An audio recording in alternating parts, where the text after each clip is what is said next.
Welcome to the Deep Dive. Today we're working with a custom stack of sources. We've got some historical, some theological, and some organizational analyses. And we're putting them all to work on a topic that I think every single person who steps into leadership has to face, leading through opposition and resistance. I mean, if you're leading anything that really matters, a company, a small team, a church, even your family, you've felt that moment where your vision is like crystal clear, but the pushback is the fiercest it's ever been. So our mission today is to figure out why. Why does faithful, clear leadership almost always seem to provoke friction? And how do you respond with clarity instead of just, that trap of getting defensive or watering down your vision just to make the noise stop? Well, we're going to start with what is, I think, a really uncomfortable truth that a lot of leaders learn way too late. And it's that resistance is often evidence of alignment, not, misalignment.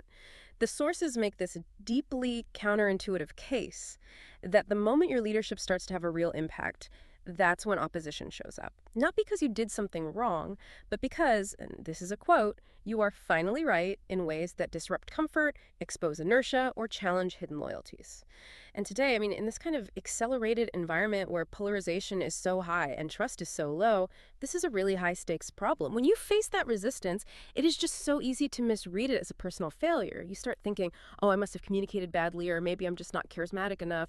You internalize all that friction, and what happens? You either retreat or you dilute the very vision you started with. The key skill we have to develop here is what the sources call discernment, a disciplined way to interpret the opposition, spiritually and systemically, not just personally. And that's the radical turn, isn't it? Because most modern leadership advice, it treats resistance like a technical glitch. Like it's just a failure of your strategy or your communication that you have to do to neutralize. Right. You pay consultants millions to smooth it all out. Exactly. Yeah. But what you're suggesting, and what these historical patterns show, is that resistance isn't the anomaly. It's the confirmation. It is the norm. Think about it. If opposition were always a sign of failure, the entire lineage of profound leaders we look up to would have just been erased from history. We forget that so many of the most celebrated moments of faithfulness, they happen right in the middle of intense resistance.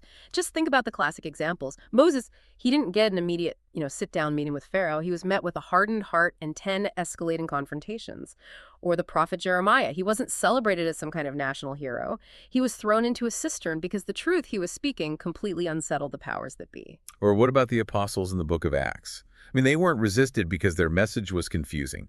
No, not at all. They were resisted because it was profoundly transformative. It was working. Yes. The religious establishment felt challenged because this movement was healing people and turning the whole social order upside down. Exactly. And even if we look at someone like David, he spent years on the run from Saul, whose authority he was supposed to inherit.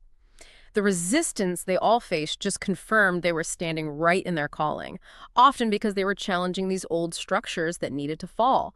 So the key insight here is that the goal isn't to eliminate resistance, it's learning how to endure it without losing your softness of heart or your clarity of calling. Okay, I think that fundamentally changes how we think about risk. But I have to ask the question that I know you listening are probably thinking. Isn't there a huge risk here that a toxic leader or just an incompetent one uses this framework to justify any failure? Oh, the board hates my terrible idea, so I must be righteous. And that is precisely why the skill of discernment is everything. It's why we have to move past that simple emotional interpretation. We have to analyze the why. Why does faithful leadership create friction before it creates transformation? And the research points to three systemic realities that are always triggered by truth. The first one is that false securities are exposed. Good leaders often have to dismantle the illusions people rely on for comfort or, for budget certainty or career safety. The sources bring up that really specific confrontation Jeremiah had with Judah. He dismantled the illusion that just having the temple, the building, the rituals guaranteed God's favor. His message, which threatened their entire religious and political complex, was basically, don't trust in these deceptive words. This is the temple of the Lord. He was telling them their rituals were empty without actual fidelity to the covenant.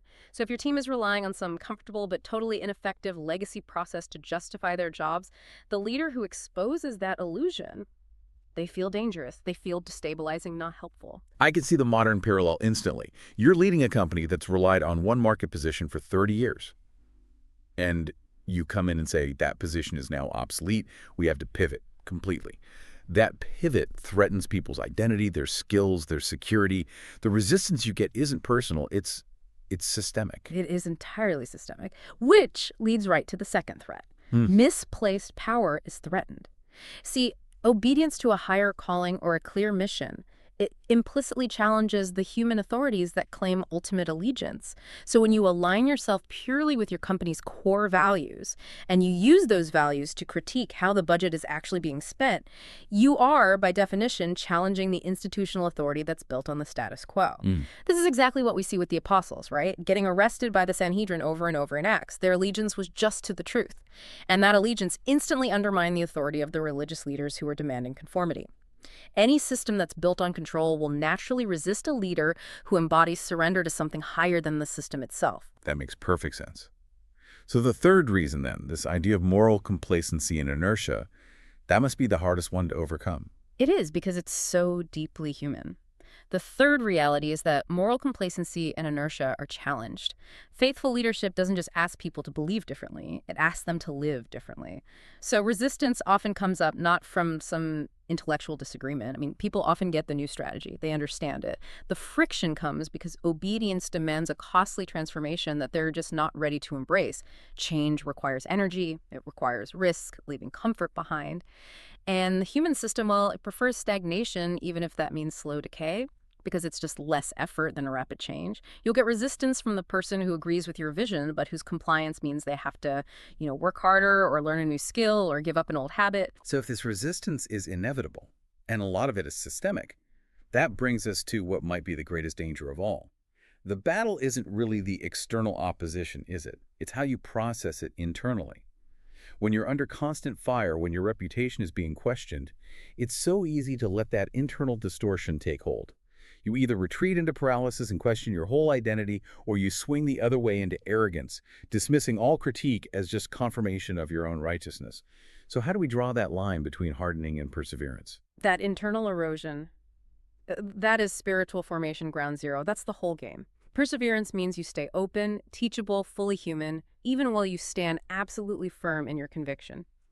Hardening is when you use that conviction as a shield to deflect necessary truth. And just look at the emotional toll it took on the leaders we've been talking about. Jeremiah wept. Jesus wept over Jerusalem. Paul even said he was under such duress he despaired of life itself. But none of them surrendered their compassion or their clarity. Their suffering didn't turn them into stoic machines. It actually deepened their humanity. I think that's the key. This kind of endurance isn't some natural stoic resilience. It's a process. And if we, as leaders, are the most dangerous variable in this whole equation, we need a really disciplined way to interpret the friction, something that protects us from taking it all so personally. And that brings us to this practical tool you found in the sources, the opposition discernment framework. Exactly. This framework forces you to pivot from that reactive, often paralyzing question, which is usually, why are they against me? Is this my fault? It forces you to ask a new, critical, forward-looking question. What kind of resistance is this, and what does faithfulness require of me now? Okay, let's make that actionable. Yeah. What kind of resistance actually look like in practice? How do I use this framework on Monday morning? You're looking for two core categories. The framework helps you quickly figure out if the resistance is revealing a blind spot you have that needs immediate correction, or if it's a predictable systemic response that just has to be endured. So type 1, blind spot resistance. This is the one that requires humility. It's resistance rooted in a truth about your execution or your character. So, for example, you launch a new digital platform, and 90% of your ops team says the platform is unusable, it's too slow, it creates a ton of extra work. That resistance is valid. It's revealing a flaw in your strategy or your execution. That requires humility and a course correction. Then there's type 2, predictable systemic resistance. This requires courage. This is resistance rooted in comfort, inertia, or misplaced power. Let's take that same platform. But this time, the resistance only comes from the one department head whose legacy system the new platform is replacing. The pushback isn't about the platform's functionality. It's about the threat to that department's budget, or their identity, or their control. That is a predictable response, and it has to be endured with courage and clarity, not negotiated away. That is such a critical distinction. So, you don't just automatically dismiss all critique. Right. But you filter it. Right. You filter it based on its source and its substance. It protects you from confusing that external noise with your internal identity or your core calling. But if we're constantly facing that systemic resistance, And we can't compromise the vision. Well, we have to fundamentally shift how we measure success. If affirmation is going to be rare and friction is guaranteed, we have to move our focus from success measured by, like, applause to success measured by fidelity to the mission. This is where the biblical definition of success is just so clarifying. It completely dislocates success from those visible, quantifiable outcomes we're all obsessed with. Look at Jeremiah's legacy again. He spent decades preaching the truth, and he never saw national repentance. Jerusalem still fell. By any modern metric, any KPI, he was a massive failure, and yet Scripture honors him as supremely faithful. So success in this context, it isn't measured by visible outcomes, which are ultimately outside of your control as a leader. It's measured by what we might call adherence to core values or fidelity to the mission, and that is the leader's absolute responsibility. That frees you up entirely then. You're freed from that anxiety of needing external validation. Precisely. The apostles modeled this beautifully in Acts 4 and 5. When the Sanhedrin threatened them to stop speaking, they didn't ask God for safety. They asked for boldness to keep speaking the truth. And when they were eventually flogged for their continued obedience, they didn't complain about the suffering. They rejoiced. They rejoiced because their obedience had aligned them with Christ. And that alignment, not the size of the crowd, not the size of the offering, that's the ultimate measure.